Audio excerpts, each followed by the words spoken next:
মুখ্য নির্বাচন আধিকারিকের বিরুদ্ধে অভিযোগ মহুয়া মৈত্রের। বিডিও ইআরওদের চিঠি দিয়ে ধমকানোর অভিযোগ। 27 তারিখ চিঠি দিয়ে সিইও আধিকারিকদের ধমকান বলে অভিযোগ তৃণমূল সাংসদ মহুয়া মৈত্রের।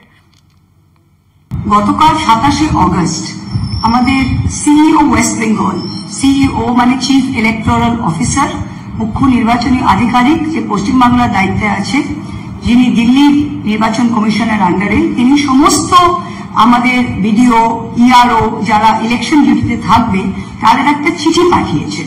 এটা হচ্ছে মেমো নাম্বার 437/CEO/WB 2025। এই হচ্ছে এই কাগজটা আমি পড়ে আশ্চর্য হয়ে গেলাম। এটা রীতিমতো আমাদের ইআরও বিডিও যারা WBCS অফিসার, যারা ইলেকশনের কাজটা করে, তাদের রীতিমতো ধমকানো। তাদের কি বলা হচ্ছে যে আপনারা কিন্তু ইলেকশন কমিশনের অধীনে আছেন, এটা আপনারা ভুলে যাবেন না।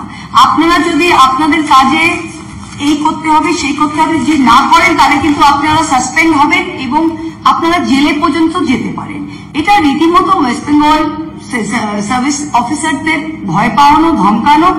যখন একটা নির্বাচন ঘোষণা হয়ে যায়, সে ঘোষণার পরে নর্মালি ইলেকশন কমিশন এমন চিঠি বলে যে এখন সবকিছু সুপারিনটেন্ডেন্ট অফ ইলেকশন কমিশনের আন্ডারে, তাদের অধীনে আসছে। ইলেকশনের এখন 7-8 মাস বাকি, আমরা কোনোদিন দেখিনি এরকম একটা ধমকানো চমকানো চিঠি পাঠানো হয়েছে সমস্ত ইআরও বিডিওদের। কিসের জন্য? যে না, ইলেকশন কমিশন তোমার মা, ইলেকশন কমিশন তোমার বাবা, ইলেকশন কমিশনে তোমরা একটা কথা না শুনলে কিন্তু একেবারে জেলে পুরে দেবো, জরিমানা করে দেবো। এই ধমকানো চমকানোর অ্যাটমসফিয়ারটাকে লোককে ভয় পাইয়ে ওরা ভাবছে যে অফিসারদের দিয়ে ওদের ভোট করাবে।